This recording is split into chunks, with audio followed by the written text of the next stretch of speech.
Okay, ఇది ages problem అండి, జాగ్రత్తగా చూసుకోండి. 2 years ago the average age of A B and C is 66 years. So దాన్ని చేద్దామండి. చూడండి ఇక్కడ 2 years ago అండి, that is number and average and you will get the total. So 2 years ago the average of A, B and C. A, B and C. What is the average? 2 years ago it is 62. మరి ఇప్పుడెంత? 68 కదా. 2 years కదండి, 68. అంటే వీళ్ళు ముగ్గురు కాబట్టి ఈ రెండింటిని multiply చేస్తే టోటల్ వస్తుంది. 3 into 68. 368C is 204. అయిపోయింది. అంటే మనం ఎప్పుడు ప్రాబ్లం ప్రజెంట్ సిచ్యువేషన్ చేసుకోవాలి. నెక్స్ట్ చూడండి, ఇంకోటి అడిగాడు.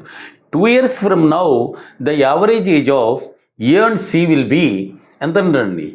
3 years from now A and C average age will be 89 years అంటున్నాడు. మరి 2 years తర్వాత 89 అంటే ఇప్పుడు 87ఏగా. దట్ ఈస్ ఎంతమంది వీళ్ళు? ఇద్దరు. అంటే 2 into 87 ఎంత? 174. ఇప్పుడు వీళ్ళు ముగ్గురు కలిసి 204 అంటే వీళ్ళిద్దరూ అయితే 174.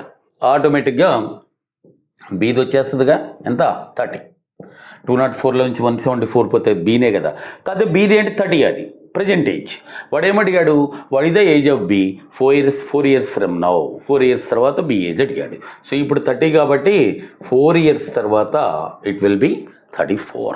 ఓకే, నోట్ చేసుకోండి.